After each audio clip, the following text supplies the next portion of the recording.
Now let us discuss pulmonary volumes and capacities.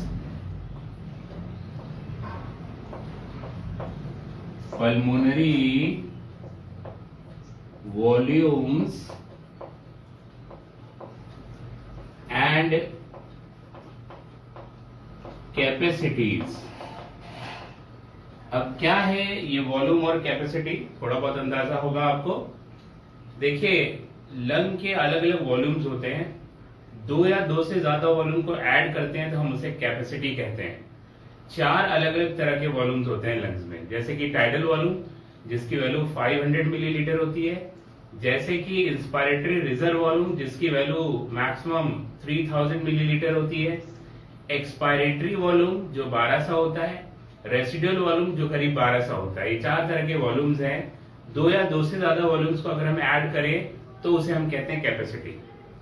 अब सारे volumes को रटना और कैपेसिटीज को रटना वो एक कम्बरसम टास्क है और वो भूल भी जाता है बच्चा। तो उसका सबसे अच्छा तरीका वो है जो मैं आपको बताने जा रहा हूं। हम इस तरह से एक स्पायरोमीटर को ड्रॉ करते हैं। असल में स्पायरोमीटर वो इंस्ट्रूमेंट होता है जो पल्मोनरी वॉल्यूम्स और कैपेसिटीज को मेजर करता है, वॉल्यूम्स को मेजर करता है। दो या दो से ज्यादा वॉल्यूम को जोड़कर हम कैपेसिटी बना देते हैं, उसे को हम कहते हैं स्पायरोमीटर। इसको 4 पार्ट्स में डिवाइड करते हैं।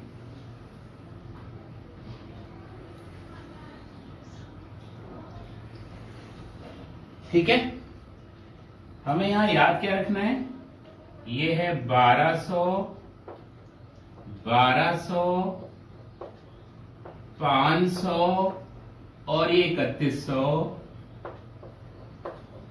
Millilitre, millilitre, millilitre, millilitre.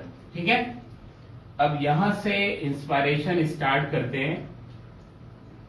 ये इंस्पायरेशन, ये एक्सपायरेशन, ये इंस्पायरेशन, ये एक्सपायरेशन। देखिए, जितनी एयर पर्सन नॉर्मली इंस्पायर या एक्सपायर करता है, मतलब नॉर्मल कंडीशन में, उसी को हम कहते हैं टीवी, टाइडल वॉल्यूम, और इसकी वैल्यू होती है 500 मिलीलीटर। देखिए, हमें केवल 4 वैल्यूज याद रखनी है और कठिन बात नहीं है। 1200, 1200, 500, 3100, 1200, 1200, 500, 3100, ये चारों वॉल्यूम्स हैं। 1200, 1200, 500 एंड 3100, इतना ही याद रखना है। तो नॉर्मली जितनी air inspire, expire, inspire, expire, ये शो कर रहा है इंस्पायर, ये शो कर रहा है एक्सपायरेशन होती है, उसे हम कहते हैं टीवी। टीवी का मतलब टाइडल वॉल्यूम, और टाइडल वॉल्यूम की वैल्यू होती है 500 मिलीलीटर। तो डेफिनेशन रटने की जरूरत नहीं, आप खुद ही समझ गए। टाइडल वॉल्यूम का मतलब हुआ कि अमाउंट ऑफ एयर इंस्पायर्ड और expired during normal inspiration and expiration, उसी को टीवी कहते हैं। ठीक है, ये उसकी डेफिनेशन हो गई। नॉर्मली जितनी एयर इंस्पायर या एक्सपायर करते हैं हर बार वो टीवी होता है। अब इधर देखते हैं फिर से इंस्पायरेशन, ये वो वॉल्यूम ऑफ एयर है जो पर्सनल चाहे तो एक्स्ट्रा इंस्पायर कर सकता है। ये एक्स्ट्रा इंस्पायरेशन वाली एयर है। ये जब आदमी चाहे तो फोर्सफुली एक्स्ट्रा इतनी एयर इंस्पायर कर सकता है, इसे हम कहते हैं इंस्पायरेटरी रिजर्व वॉल्यूम। और इसकी वैल्यू जो है ना डियर, वो वेरिएबल है, 2500 से 3000 मिलीलीटर। हमारे इस चार्ट में 3100 आ गई, कोई बड़ी बात नहीं है। ये 2500 से 3000 जो एनसीईआरटी लिखता है, नॉर्मली इतनी एयर होती है, ये वेरिएबल होती है पर्सन में, इसीलिए हम इसको 2500 से 3000 मिलीलीटर लिख रहे हैं। 2500 टू 3000 मिलीलीटर। तो आईआरवी क्या हो गया डियर? आईआरवी ये हो गया inspiratory reserve volume. IRV, this is inspiratory reserve volume. ठीक है, और इसकी वैल्यू अभी आपको बताई गई 2500 टू 3000 मिलीलीटर। हमारे चार्ट में 3100 हमने लिया है क्योंकि हमने जो कैपेसिटी है पूरी वो 6 लीटर ली है यहाँ पर, तो उसी के अनुसार 3100 आ रहा है। पर याद रखना आसान है, 3100 मतलब 3000 मैक्सिमम कैपेसिटी होती है, कुछ लोगों में 3100 तक भी हो जाती है। तो नॉर्मली 2500 से 3000 मिलीलीटर IRV। डेफिनेशन क्या हुई IRV की? वो अमाउंट ऑफ एयर जो टाइडल वॉल्यूम के ऊपर एक्स्ट्रा इंस्पायर कर सकते हैं, वो इंस्पायरेटरी रिजर्व वॉल्यूम होती है। आप कह सकते हो the extra amount of air that can be inspired over the tidal volume, और ये फोर्सफुली इंस्पायर करना पड़ेगा। फोर्सफुल इंस्पायरेशन से आता है, वही होता है IRV। ठीक है। अब अगर फोर्सफुल एक्सपायरेशन करें तो इतनी एयर और बाहर निकाली जा सकती है डियर, इतनी एयर।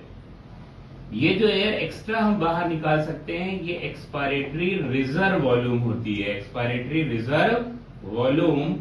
और इसकी वैल्यू आपको मिलेगी 1000 से 1100 मिलीलीटर। एनसीईआरटी के अनुसार हमने 1200 लिया है, यहाँ भी 100 अधिक है, पर कोई गड़बड़ी की बात नहीं, हमें याद हो जाता है 1000 से 1100 ये वो वॉल्यूम ऑफ एयर है जो एक्स्ट्रा हम एक्सपायर कर सकते हैं फोर्सफुली। तो ये हो गया ERV, इसका मतलब एक्सपायरेटरी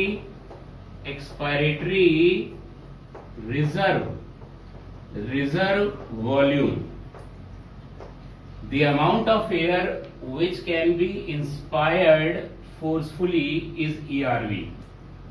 ये वो अमाउंट ऑफ एयर है विच can B expired forcefully, sorry inspired नहीं, एक्सपायर्ड फोर्सफुली, जो एक्स्ट्रा हम एक्सपायर कर सकते हैं नॉर्मल एक्सपायरेशन के बाद। नॉर्मल एक्सपायरेशन यहां पर आए, एक्स्ट्रा और ताकत लगा के हम इस एयर को एक्सपायर कर सकते हैं। एडिशनल एयर है जिसे एक्सपायरेटरी रिजर्व वॉल्यूम कहते हैं। इसकी वैल्यू 1000 से 1100 मिलीलीटर हो गई डियर। ठीक है, ये एक्सपायरेटरी रिजर्व वॉल्यूम है। The additional amount of air that can be expired after normal expiration is expiratory reserve volume। ठीक है, अब हम कितनी भी ताकत लगा लें, ये एयर हम कभी भी जो है वो एक्सपायर नहीं कर सकते। ये है RV, रेसिडुअल वॉल्यूम, और इसकी वैल्यू 1200 लिखी है, 1200 ही होती है। कितनी होती है? 1200 मिलीलीटर। ये क्या हो गया? RV। ये रेसिडुअल वॉल्यूम है, रेसिडुअल वॉल्यूम, इसकी वैल्यू 1200 हमने लिखी है, 1200 ही है। तो ये वो वॉल्यूम ऑफ एयर है जिसको हम चाहे तो भी निकाल नहीं सकते लंग्स के बाहर, ये हमेशा लंग्स में रहती है। इसे कहते हैं रेसिडुअल वॉल्यूम। और ये जरूरी है लंग्स में रहना, ये एल्वेओलाई के कोलैप्स को रोकती है। ये इतनी एयर हमेशा एल्वेओलाई में रहेगी, कभी नहीं निकाल सकते, इवन तो डेथ के बाद भी नहीं निकलती। तो RV को यूज किया जाता है अगर मान लीजिए कोई बच्चा वो बर्थ से पहले डाई कर गया या बर्थ के बाद डाई किया, तो पता कैसे लगाए? अगर बर्थ से पहले डाई किया है तो उसके लंग्स में कोई एयर नहीं होगी, क्योंकि बर्थ से पहले लंग्स में कोई एयर नहीं होती। जब बच्चा बॉर्न होता है, रोता है, तो रोकर लंग्स में एयर को फिल कर लेता है। अगर जन्म के बाद वो रोया और फिर उसकी डेथ हुई तो सारी एयर तो निकल जाएगी, मगर RV कभी नहीं निकलेगी। तो ऐसे बच्चे के लंग्स को जब पानी में रखते हैं, अगर उसमें RV है तो वो फ्लोट करता है। अगर लंग्स फ्लोट कर रहा है तो इसका मतलब बच्चे की मौत वो जन्म होने के बाद हुई। और अगर वो सिंक कर जाता है, इसका मतलब उसके लंग्स में कोई एयर नहीं है। दैट मीन्स कि बच्चे की डेथ वो जन्म से पहले ही हो गई, इसीलिए उसके लंग्स में ये वाली एयर भी नहीं रहेगी। तो आप समझ गए, RV को हम कभी एक्सपायर नहीं कर सकते, निकाल नहीं सकते। It prevents the collapse of alveoli and it always remain in lungs even after death. Death के बाद भी ये एयर रहती है, ये निकलती नहीं है। ठीक है, तो ये 4 तरह के वॉल्यूम हो गए, TB 500, ERV 1000 से 1100, RV 1200 और IRV 2500 से 3000 मिलीलीटर। ये वॉल्यूम्स हो गए। और अभी आपको बताया था सम ऑफ 2 और more than 2 volumes is known as capacities. ठीक है, तो सम करके देख लेते हैं।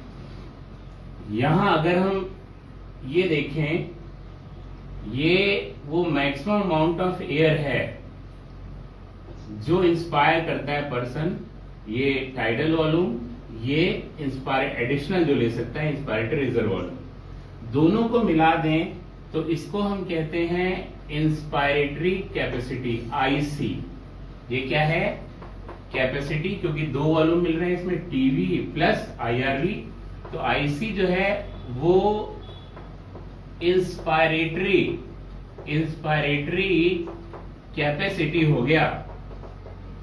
और अगर देखें तो आईसी क्या हो गया, it is equal to TV plus IRV, और इसकी वैल्यू कितनी हो जाएगी, ये 3000, ये 500, तो लगभग approximately 3500 millilitre is the value of IC inspiratory capacity, जो एयर नॉर्मली और बाद में एडिशनल एयर इंस्पायर करते हैं, उन दोनों को मिला के कहते हैं आईसी की इंस्पायरेटरी कैपेसिटी हो गई पर्सन की।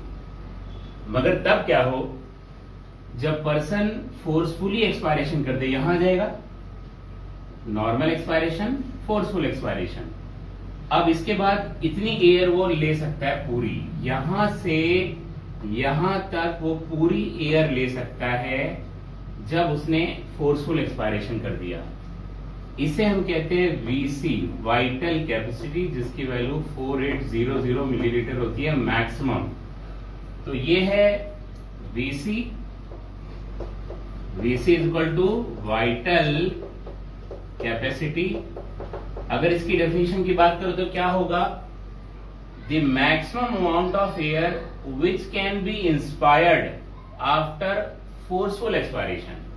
फोर्सफुल एक्सपायरेशन में यहां आ गए, पूरी एयर निकाल दी हमने, अब मैक्सिमम जितनी एयर ले सकते हो यहां से यहां तक है, यही हमारी कैपेसिटी है, इसी को कहते हैं वाइटल कैपेसिटी। तो एनसीईआरटी में ये डेफिनेशन लिखी हुई है, the maximum amount of air which can be inspired after forceful expiration. और अगर वीसी को देखिए तो वीसी क्या क्या हो गया, इसमें एक तो ईआरवी जुड़ा, ERV plus TV plus inspiratory reserve volume IRV, इन तीनों को मिला के वीसी होता है। अगर आपको ये चार्ट याद होगा तो आपको ये रटने की जरूरत नहीं है, आप तुरंत इसको बना लेंगे, या कोई और इक्वेशन देते हैं वो भी आप बना लेंगे। ये हो गया वीसी, ठीक है।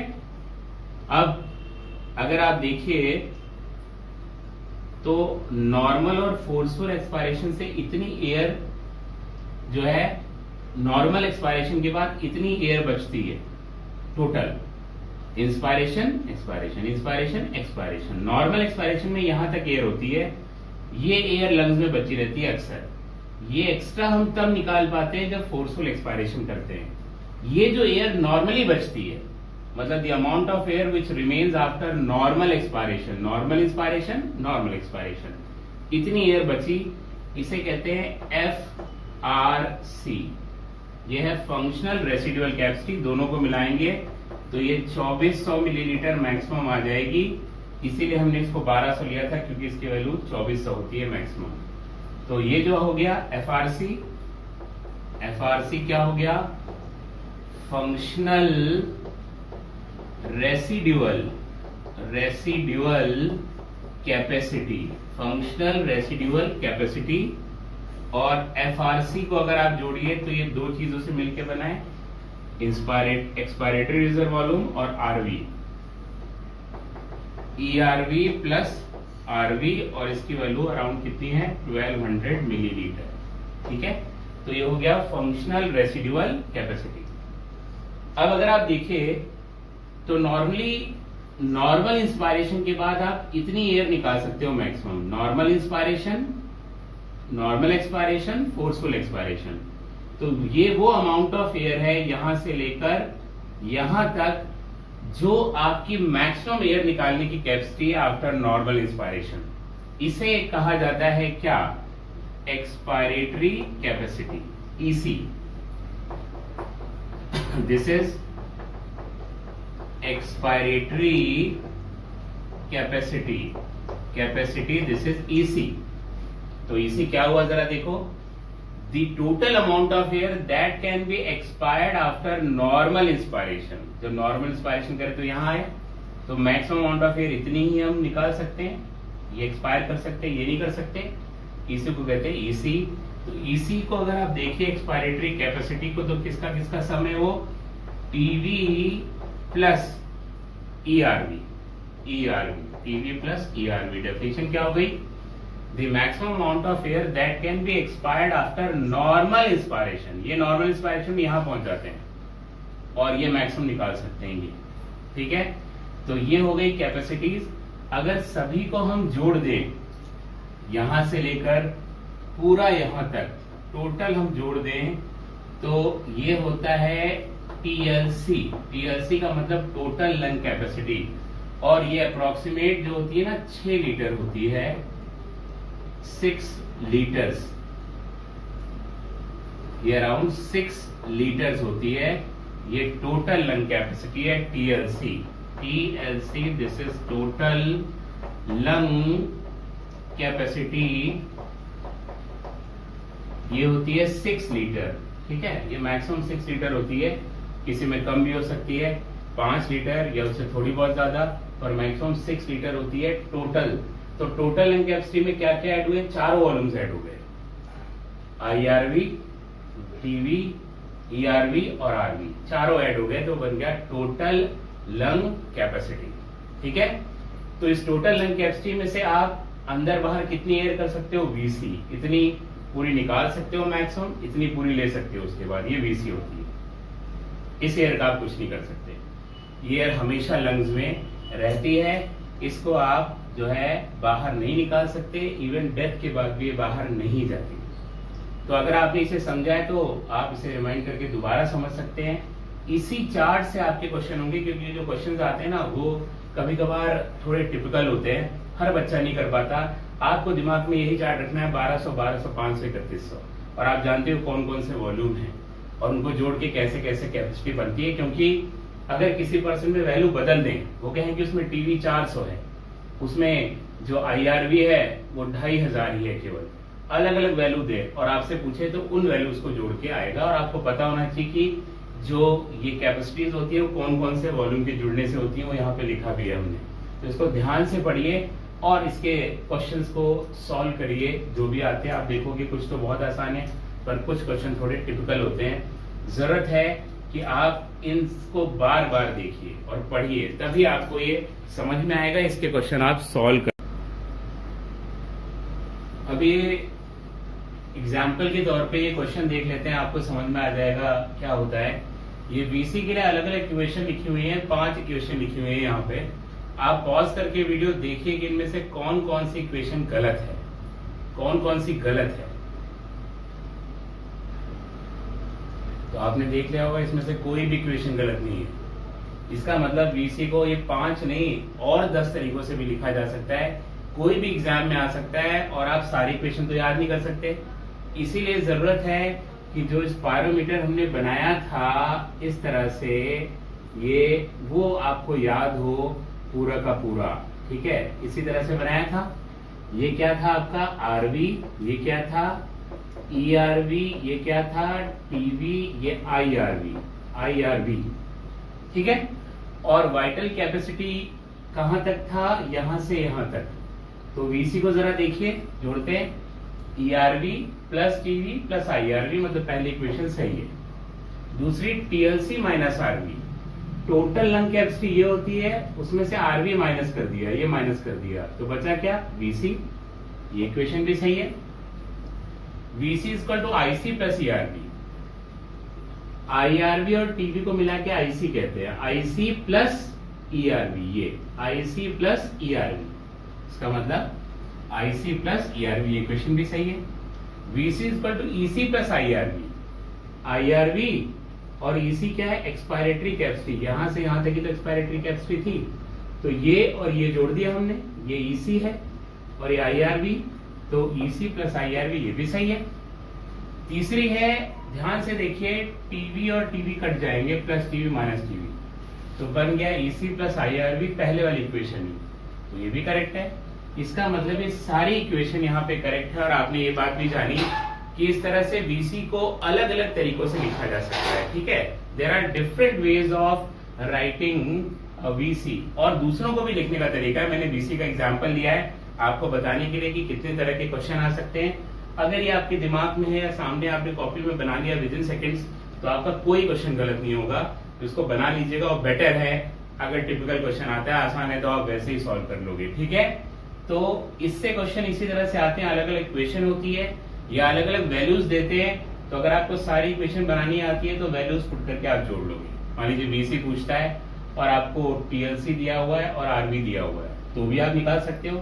वीसी पूछता है आपको ये 3 वैल्यू दिए तो भी निकाल सकते हो।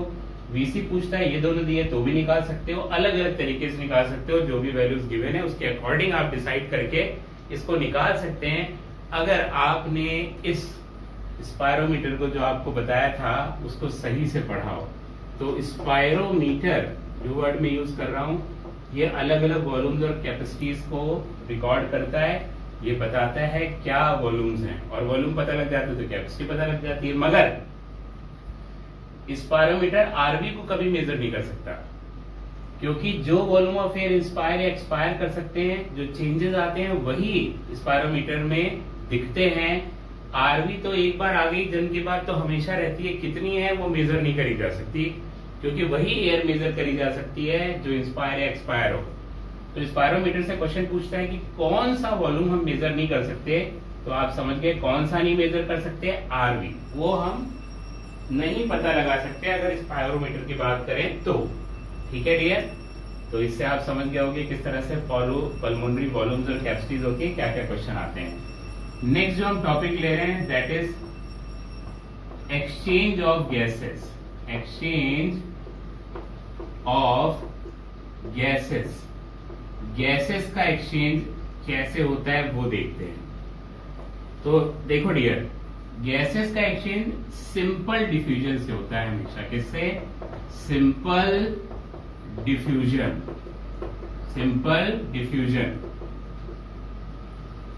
इसीलिए कोई एनर्जी नहीं लगती। हम कहते हैं सिंपल डिफ्यूजन में कोई एनर्जी नहीं लगती, आप भी जानते हैं बात। मगर आप मुझे बताइए, दुनिया में कोई भी प्रोसेस है जो बिना एनर्जी के हो सकता है?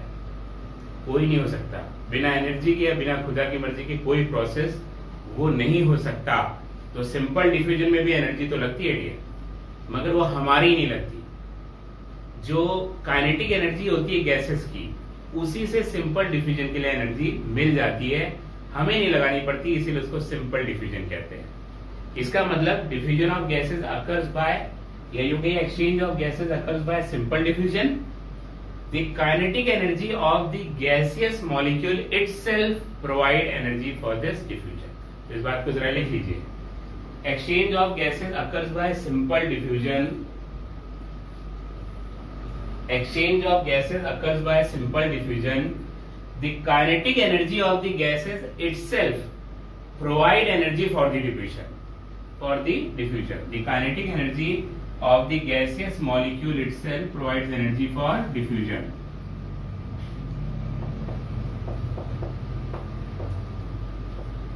अब बात करते हैं उन फैक्टर्स की। फैक्टर्स, वो factors on which rate of diffusion depends. तो वो कौन कौन से फैक्टर हैं जिसमें रेट ऑफ डिफ्यूजन डिपेंड करता है? Factors for rate of diffusion. Rate of diffusion में क्या क्या फैक्टर रोल प्ले करते हैं? सबसे पहले अगर फैक्टर की बात करें हम यहाँ पे, ठीक है, तो वो होता है solubility. Solubility of gases. Gases की सॉल्युबिलिटी क्या होती है, सबसे पहले इस पे डिपेंड करता है। क्यों? क्योंकि आपको बताया गैसेस डायरेक्ट नहीं आती अलवाय में, झम्मर से चली गई बाहर चली गई, उसके लिए पहले वो लिक्विड लेयर में घुलती हैं, सॉल्युबल होती हैं, तब अंदर जाती हैं। अंदर वाली घुलती है तब बाहर आती है। इसका मतलब गैस का सॉल्युबल होना जरूरी है। जितनी जल्दी गैस घुलेगी उतनी ही तेजी से उसका डिफ्यूजन होगा। इसका मतलब जिस गैस की सॉल्युबिलिटी ज्यादा होगी उसका रेट ऑफ डिफ्यूजन ज्यादा होगा। तो इसमें लिख लीजिए पहले पॉइंट पे, सॉल्युबिलिटी ऑफ गैसेस में gases having higher solubility, gases having higher solubility have higher rate of diffusion. Gases having higher solubility has higher rate of diffusion.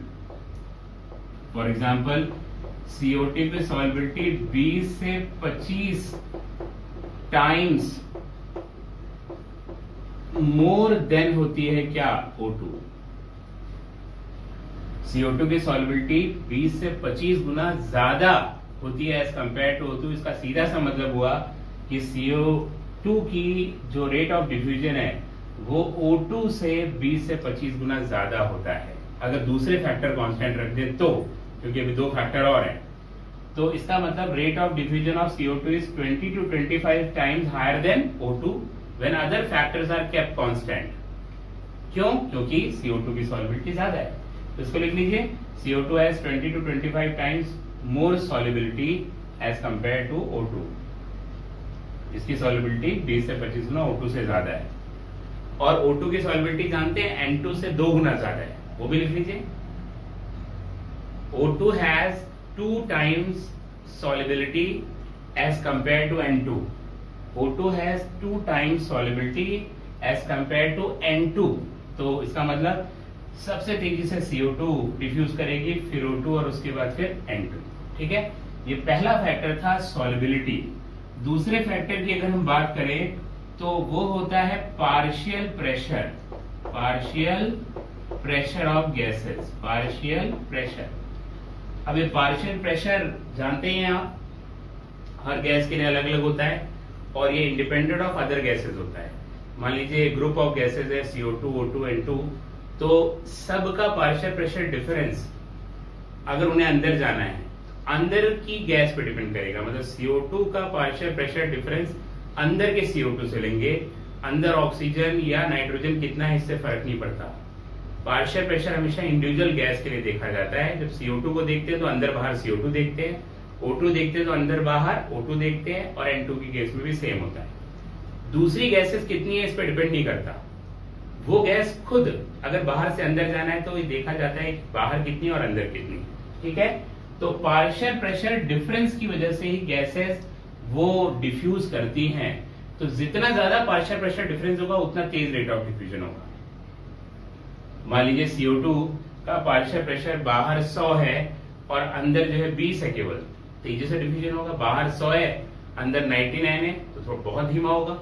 और बाहर 100 है और अंदर जो है वो 150 है, तो बाहर से अंदर नहीं, अंदर से बाहर गैस आने लगेगी। ठीक है, तो आगे लिखिए, rate of diffusion depends upon partial pressure difference of gases.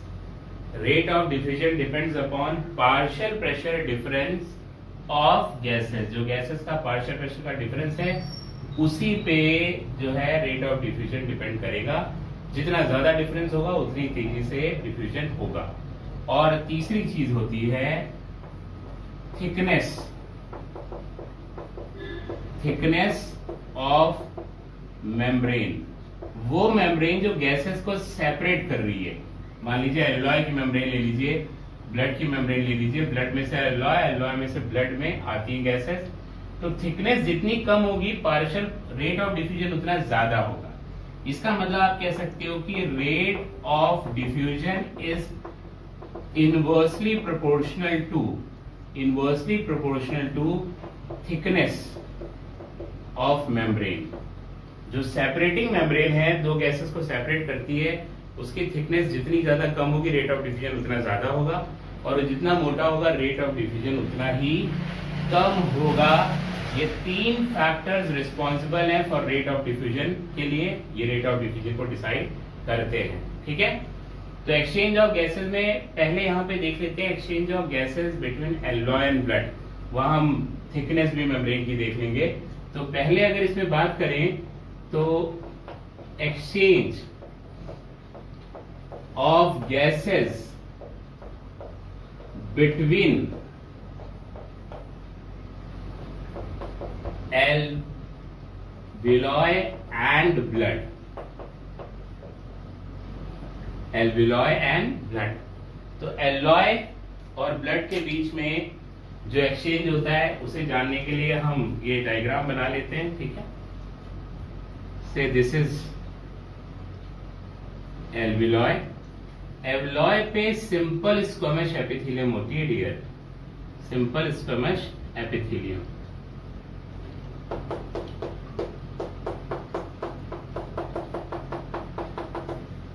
This is simple squamous epithelium, epithelium। ठीक है, this is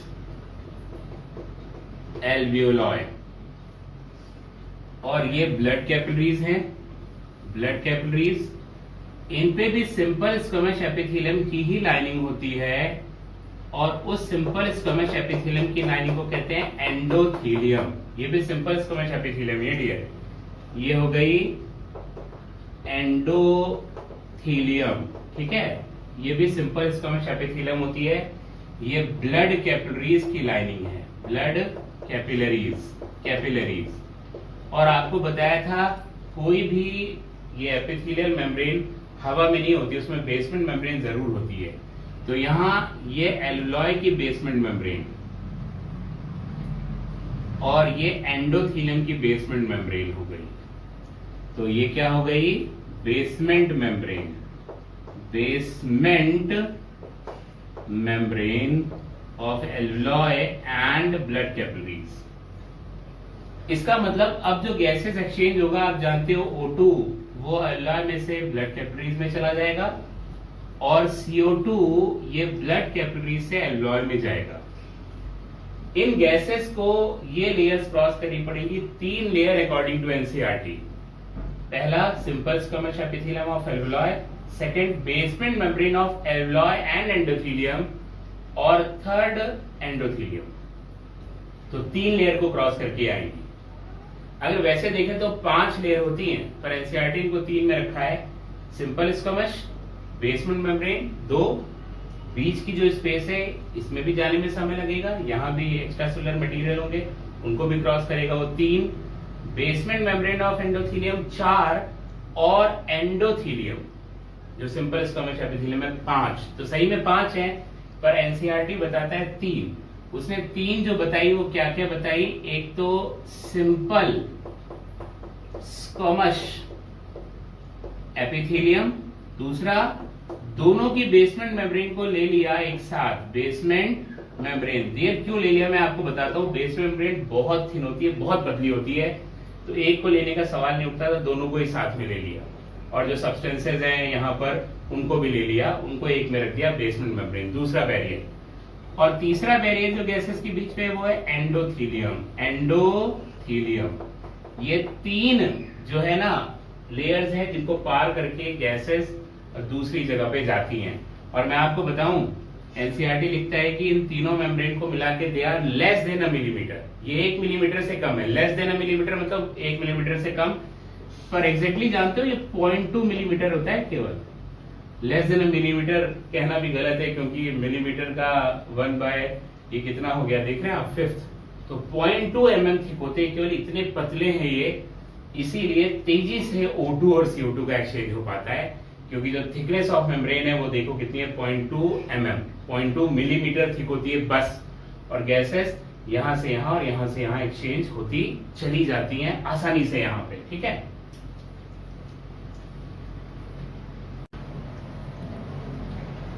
अब पढ़ते हैं exchange of gases between blood and tissues, ठीक है। Exchange of gases between blood and tissues। Blood और tissues के बीच में एक्सचेंज कैसे होता है, इसको समझने के एक डायग्राम बना लेते हैं तो बेटर रहेगा हमारे लिए, हमें समझ में आ जाएगा। ये हम बना रहे हैं एल्वियोलाई, ठीक है। यहां पे बना लेते हैं हार्ट,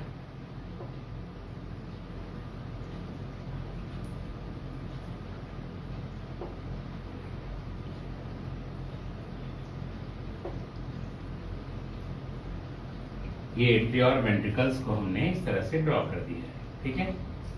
अब आप जानते हो कि हम लोगों में ब्लड सर्कुलेशन जो होती है ना, डबल ब्लड सर्कुलेशन होती है। पल्मोनरी मतलब लंग्स के पास, और सिस्टमिक मतलब बॉडी के पास। अब यहां से जो लेफ्ट वेंट्रिकल है वो ब्लड सप्लाई टिश्यूज के पास जाती है। ये ब्लड सप्लाई पहुंची टिश्यूज के पास, टिश्यूज ने उसमें से ऑक्सीजन ले लिया, CO2 रिलीज कर दिया, और वो पहुंची राइट एट्रिया के पास यहां पर, ठीक है। इस तरह से यहां इस डीऑक्सीनेटेड ब्लड को ऑक्सीनेटेड करने के लिए ये सप्लाई जाती है एल्वियोलाई के पास या लंग्स के पास, ठीक है, ये लंग्स के पास, और यहां से ऑक्सीजनेट होती हुई ये आता है आपके लेफ्ट एट्रिया के पास, क्योंकि लेफ्ट साइड ऑफ हार्ट में ऑक्सीजनेटेड ब्लड होता है। ये जो आप सप्लाई देख रहे हो ये पल्मोनरी, क्योंकि लंग्स के पास जा रहा है, पल्मोनरी सर्कुलेशन कहलाता है, सर्कुलेशन। और ये जो आप देख रहे हैं this is systemic circulation, pulmonary circulation and systemic circulation, ठीक है। अब ध्यान से समझिए कहां कहां पे क्या क्या पार्शियल प्रेशर होता है ऑक्सीजन का और दूसरी गैसेस का। यहाँ पे ये टिश्यूज हैं, सेल्स एंड टिश्यूज, ठीक है।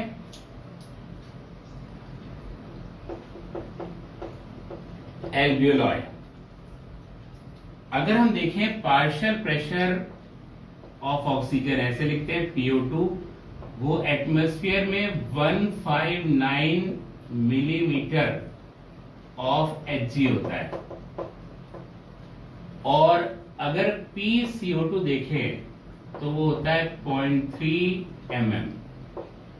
ये जो पार्शियल प्रेशर है ये एटमॉस्फेयर में है, एटमॉस्फेयर में, ठीक है। एल्वियोलाई के अंदर भी याद कर लेते हैं। अगर पार्शियल प्रेशर ऑफ O2 की बात करते हैं एल्वियोलाई में तो ये होता है 104 मिलीमीटर ऑफ Hg, और PCO2 अगर हम देखें तो ये होता है 40 mm ऑफ Hg। एल्वियोलाई में ये चेंजेस होते हैं। यहां पर एल्वियोलाई से O2 जाती है ब्लड के पास, और CO2 वो ब्लड से एल्वियोलाई में पहुंचती है, ये एक्सचेंज होता है यहां।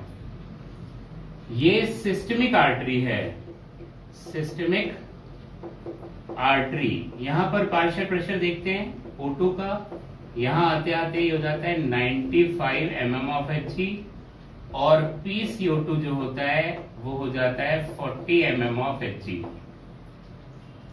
टिश्यूज में अगर हम बात करें, टिश्यूज में तो यहाँ पे PO2 डियर ना वो कम होता है, कमी होती है ऑक्सीजन की, 40 mm होता है, और PCO2 वो 45 mm ऑफ Hg होता है। ये पार्शियल प्रेशर होता है इनका टिश्यूज का।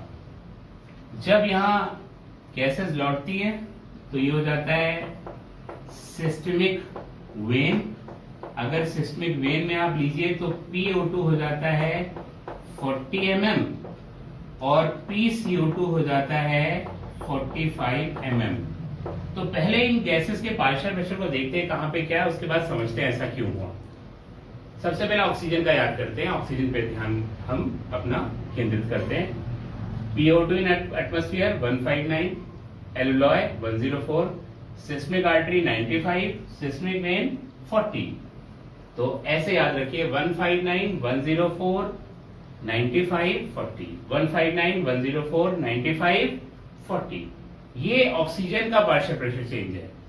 CO2 को देखिए 0.3 एटमॉस्फेयर में, 40 mm एल्वियोलाई में, सिस्मिक आर्टरी में भी 40 mm, पर वेन में 45 mm, मतलब 0.3, 40, 40, 45। ये अलग से याद करिए, दोनों को तो बेटर रहेगा। अब होता क्या है जरा वो देखते हैं, ठीक है। एटमॉस्फेयर से एयर को इंस्पायर करा जाता है, उसमें पार्शियल प्रेशर O2 का 159 है। यहाँ गैसेस एक्सचेंज होता है, CO2 ये ब्लड में से एल्वियोलाई में आती है और O2 अंदर जाती है। ये चेंजेस यहाँ होते हैं। जब 159 mm ऑफ Hg वाली एयर अंदर लेते हैं तो एल्वियोलाई में पार्शियल प्रेशर ऑक्सीजन का चेंज हो जाता है, क्योंकि देखो जो आई थी ना वो ये थी 40 mm, 40 mm लेकर यहाँ आया, 40 mm ही यहाँ गई, यहां से CO2 इंटर की और O2 इधर से इंटर करने लगी। तो आफ्टर एक्सचेंज एल्वियोलाई में 104 mm पार्शियल प्रेशर हो जाता है किसका, ऑक्सीजन का। इसके साथ ही साथ एटमॉस्फेयर में 0.3 mm CO2 है, जो आई थी वो कितनी थी 45 mm। तो ये भी चेंज होती है, CO2 बाहर चली जाती है, तो जो रिजल्टेंट होता है, रिजल्ट ये होता है 40 mm पार्शियल प्रेशर आता है CO2 का। जो आई थी वो कितनी थी 45, चेंज के बाद 40 mm। तो एलॉय में ये चेंजेस होते हैं। अब यहां से ब्लड पहुंचता है लेफ्ट एट्रिया के पास, वो पंप करता है वेंट्रिकल में, और वेंट्रिकल पंप करता है बॉडी में। तो बॉडी में जो ब्लड जा रहा है उसके अंदर पार्शियल प्रेशर O2 का वो घट चुका है, 95 है। यहाँ 104 है, पर सारा एक्सचेंज नहीं हो पाता, प्रैक्टिकली एकदम 104 ही नहीं हो पाता। यहाँ पे एक्सचेंज के पास बाद यहाँ पर पार्शियल प्रेशर O2 का 95 mm ऑफ Hg हो जाता है। तो वही ब्लड ये पंप करता है, तो उसमें 95 mm ऑफ Hg है, और CO2 वो यहाँ पर 40 था, और एक्सचेंज के बाद ब्लड में भी 40 हो जाता है। वो ऑलमोस्ट उतना ही होता है, यहाँ 40 और यहाँ भी 40। तो CO2 तो यूज होगा नहीं, वो यहाँ पर क्या रहेगा 40 mm। ये सिस्टमिक आर्टरी है जो सेल्स और टिश्यूज के पास जाती है। सेल्स और टिश्यूज बड़े गरीब हैं, गरीब का मतलब ऑक्सीजन कम है, तो गरीबी ज्यादा है, मतलब PCO2, partial pressure of CO2 ज्यादा है, गरीबी ज्यादा है, अमीरी कम है। क्योंकि ये लगातार O2 का यूज कर रहे हैं, इसलिए CO2 प्रोड्यूस कर रहे हैं। अब जब ये ब्लड यहां पहुंचता है तो इसमें से O2 वो रिलीज होने लगती है सेल्स और टिश्यूज को, और उनमें से CO2 आने लगती है। और ये कब तक एक्सचेंज करता है? जब तक ये खुद भी इनके बराबर गरीब नहीं हो जाता। क्यों? क्योंकि पार्शियल प्रेशर डिफरेंस जब तक रहेगा तब तक ये O2 देता रहेगा। सेल्स एंड टिश्यूज के पास केवल 40 है, जबकि ब्लड के पास 95 है, तो इसको देता जाएगा। दोनों तरफ पार्शियल प्रेशर जब तक बराबर नहीं हो जाता O2 का, तब तक वो आगे बढ़ते हुए अलग अलग सेल्स और टिश्यूज को देता चला जाएगा। कब तक दे पाएगा? जब तक खुद इसका पार्शियल प्रेशर वो 40 नहीं हो जाता टिश्यूज के बराबर, तब तक ये देता रहेगा ऑक्सीजन, ये ब्लड। तो देते जब ये लौटता है वेन्स में, तो इसका खुद का पार्शियल प्रेशर 40 हो जाता है। और देखिए CO2 लेता है, CO2 यहाँ 40 है, यहाँ 45। तो कब तक टिश्यूज दे सकते हैं ब्लड को CO2? जब तक दोनों तरफ पार्शियल प्रेशर बराबर ना हो जाए। सेल्स और टिश्यूज में 45 है CO2, तो जब लौटा ब्लड वेन्स में, तो उसका भी पार्शियल प्रेशर क्या हो गया 45। अगर पार्शियल प्रेशर ऑफ CO2 की बात हम करें तो देखिए बराबर हो गया। अब ये वापस रिटर्न होगा, इसी तरह से जाएगा। अब इसमें क्वेश्चंस कैसे आते हैं? इसमें पार्शियल प्रेशर को अलग अलग जगह पूछता है। Partial pressure of 14 atmosphere 159, in alloy 104, in seismic artery 95, in seismic when 40। और CO2 को देखिए, एटमॉस्फेयर में 0.3, एलॉय में 40, सिस्मिक आर्टरी में 40 और सिस्मिक वेन में 45।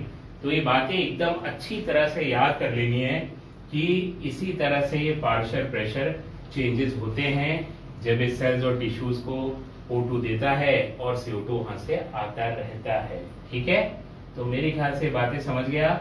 पार्शियल प्रेशर अलग अलग जगह क्या है वो याद रखना बहुत जरूरी है, ठीक है डियर।